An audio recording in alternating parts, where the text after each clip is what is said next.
Hey y'all, it's your girly man Rimawi another episode of my so-called disabled life, where we talk about all things disability, and I had so much fun, and hopefully it's not too noisy. We went off the cafe, all kinds of shenanigans going on today. I hope it's not too noisy. I don't think so. I think it's fine. But in any event, I had such a fun time reading some of my writing and my poetry and my prose to y'all that I wanted to do it again. Testing, testing, testing. So I want to do it again because I love sharing my art and I love sharing my writing. And I wanted to share some more. And people seem to like it. Like I have a lot of people. So I was like, I'll take it. Wonderful. So y'all get to know me, like forever. And then also, like, there's a number of things that are going on in the world these days, and y'all know. I'm sure you know. Anyone who's following me should know that the world is stepping up its shenanigan game, like 20-fold, like shenanigans. And if they're gonna shenanigan once, they're gonna shenanigan. Yes. So it's wild what's going on and how things are shifting and changing and growing, and not just the things in the world, but people.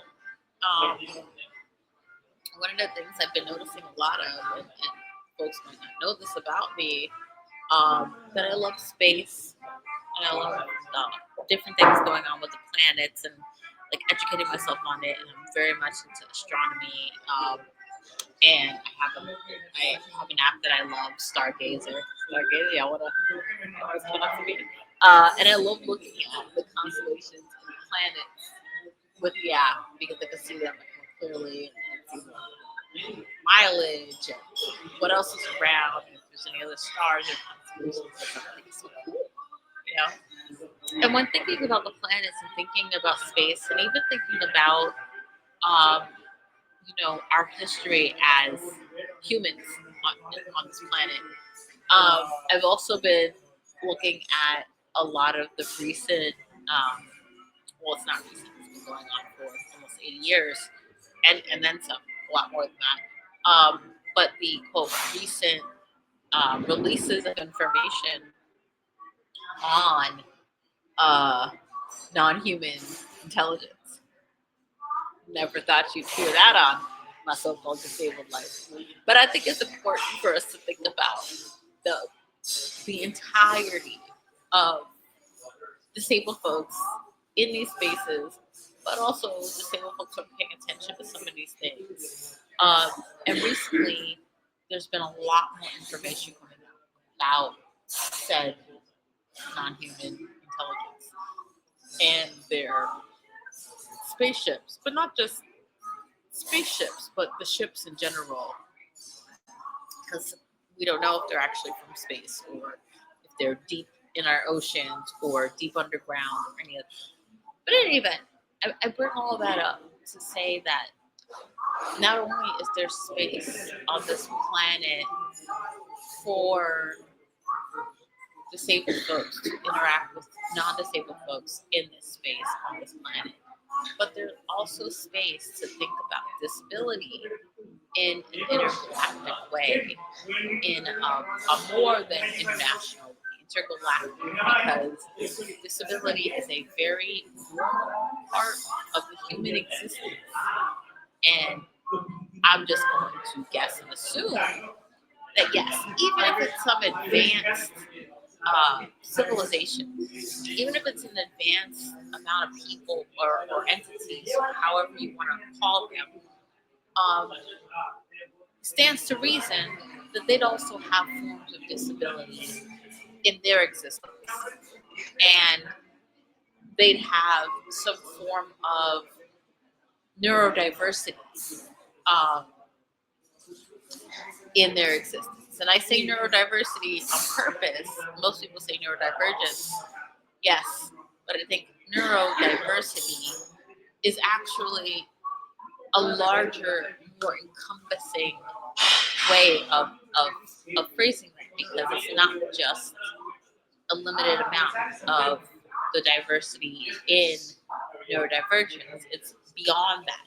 It's bigger than that. It's exponentially bigger than that. More, I think, larger and bigger, and honestly more diverse than we even have the mind to comprehend. And I bring it back to there. I bring that up because when we're talking about and thinking about diverse ways of being in the community, however we identify, however we show up, that we want to make sure that we are inclusive as possible and that we are open and welcoming as possible.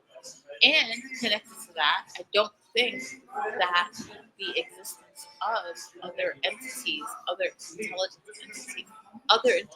entities takes away from the fact that there is a much higher power that has created us, um, and created a lot more than us as well. Because it's not just us on this earth. There are a number of other non-human entities, like animals, like like plants. Although certain animals and certain plants do have levels of intelligence, but I digress. We're not arguing the semantics on that. The point of all that is that there are levels and layers to all the intelligences, and that means that we need to make room and space for us to identify and be a part of Black communities, how we are in our own selves, and also open our minds. And that doesn't take away from our faith. Like, me believing in Jesus has nothing. Like, it doesn't take away from the fact that I also believe that there are non-human entities around, and that they have been here for quite some time, and that we need to be open to that. And the only reason I'm saying this on this platform in a public way is because there have been Senate hearings on non-human intelligences with senators. Elected officials are actually talking about this, and not just in a conspiracy theory way. And the Pentagon has released all these videos, all this information that cannot be explained. And so I think that it's incumbent on me to say, well, hey, me as a Black and Palestinian disabled lady who's lived in New York her whole life, I'm recognizing this as something that is shifting our consciousness and also shifting the way that we show up and interact with each other. And that it's, I think, amazingly exciting to think about that. And it's not, to me, scary at all. It's actually, I think, something cool and amazing that we're gonna hopefully get an announcement about, a more formal announcement about. Like, releasing things here and there, that's great, but not everybody's actually paying attention to all these releases, and not everyone's actually like plugged into all the different things, and so they might not even know. And if you don't know what you don't know, then you can't even participate and be active. So all I'm saying with this, whether it's me sharing my things here with our poetry, or sharing things about myself, or sharing things about the community, or my thoughts and ideas on the larger universe of existences, is to have an open mind. We don't know everything. I don't know everything. You don't know everything. No one knows every single thing. And that goes as well into our existence beyond. Even if we've read all these religious books, that doesn't mean that everything in there is, number one, accurate or true, or all the information. And so we don't know all the things that we could know. And just have an open mind. Have an open mind. Be creative. Be intentional. But have an open mind. So that was my little intro. Thanks so much. So today I'm going to be sharing an excerpt from the original book that I wrote about my life, called Family to Promise. I have released little bits here and there over the years, and I read a little excerpt from it last week of my poem and an 80s Babies 1 and 2, because of course. And this time around, I wanted to share. I've been thinking a lot about my dad. My dad passed away when I was 14. I'm not 42, so it was a long time ago. Um, and I knew him, but I didn't know him. As much as a 14-year-old can know their dad, and he was 40. And I think about constantly how I have outlived him. And I celebrated my brother's 41st birthday last week, and I know that he thinks about it as well. When my sister turns 40, she'll probably think about it as well. Because my brother and I have now outlived our dad, and that's difficult. It was difficult for me when I first thought about it. I was like, oh, that's wow. Um, and my dad was a complex person. We did not always get along. But thinking about him now, I'm like, well, he had a very interesting and wild life, and I can't imagine what it was like for him to do all the things that he did.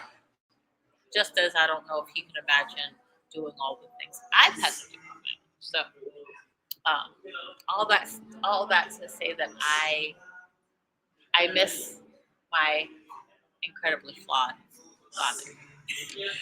I look very much like him, and I think that he was exactly the kind of dad with the good and the bad that I needed. And if you believe similar things to some of the hardcore esoteric ways of thinking, we chose that. We chose the parents, we chose the families, we chose all the different things that we're going through, all the good and bad. And we chose it for a reason. There was something to learn from that. And so I take that with me when I think about my family and my dad, like the black side, the Palestinian side, the New York side, all the different things. And all the things that have happened to me that I've experienced and that I thought in the higher realms that I think that's for me this time, which is a wild thing not only for me to accept, but for me to think about that higher me said, hey, you need to go through some hard stuff because you still need to learn some things. Wild to me. It's wild to me that I accept that.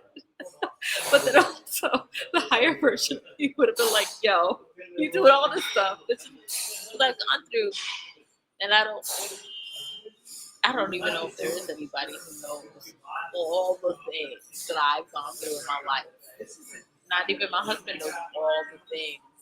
And some of the things I don't even know to say or explain because I have, gaps in my memory. Yeah, that's part of post-traumatic stress disorder.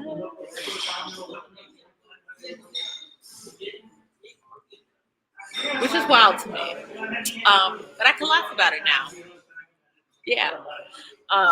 So yeah, anyway, I'm gonna share this piece about my dad. Not sure if I'll read the first beginning of it. This as an excerpt. So it's called He Drove a Blue Fiat.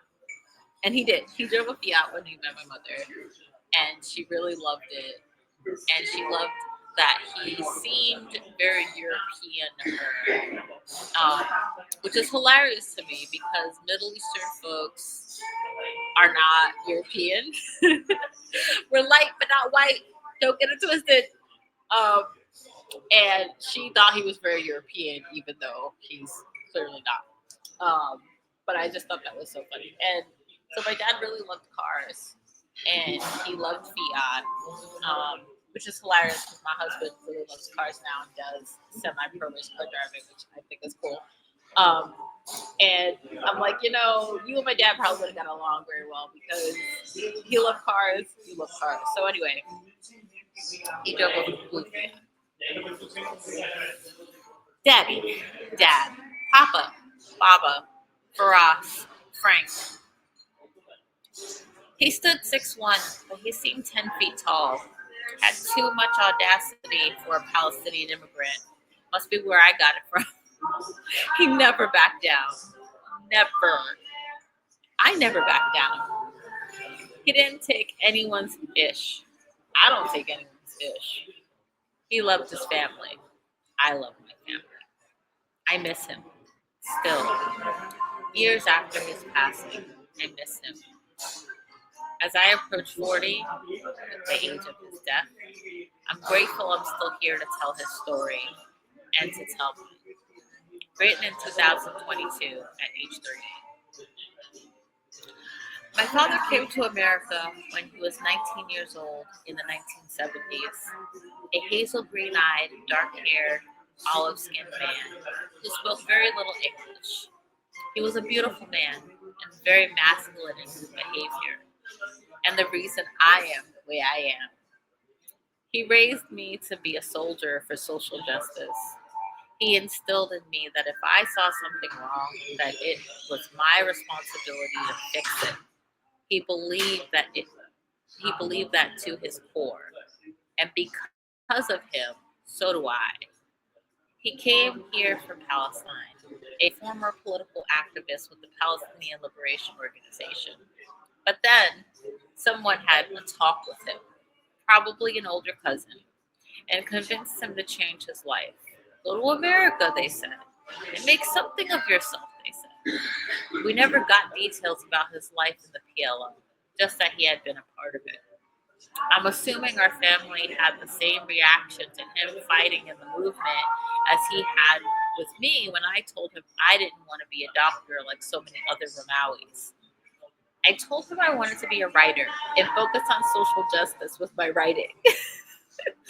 Amuni, how will you live like that? You won't make any money, he often said to me. Daddy, I'll make money. I'll do just fine. You'll see, I exclaimed. At 11, when I told him that, he always rolled his eyes and changed the subject, as if I'd wake up one day and come to my senses about choosing a real job. In his mind, because someone convinced him he was going to live the American dream, get everything he ever wanted and live happily ever after, he wanted the same thing for his children. He learned the hard way that he'd never get there. Never. And that his children would keep struggling to get there years after he was no longer on this earth. Ma grew up mostly in New York City, but got moved around a lot until she met my dad. She spent a lot of time in Mississippi, Louisiana, and all over the country. She was a smart black girl with a touch of Blackfoot who wanted to be a surgeon and was smart enough to get there, but was never given a chance. I wanted to know what their life was like in those 2.5 years they were together before my siblings and I came along. I wanted to know what happened once I came into their world. And I wanted to know what they were like as people before I got here. I wanted to know of all the things I blocked out in my infancy. I wanted to know everything. Everything.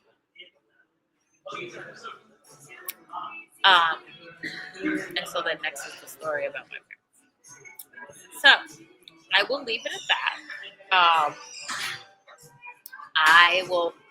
I might read the rest next week. But I also have a few interviews coming up, so we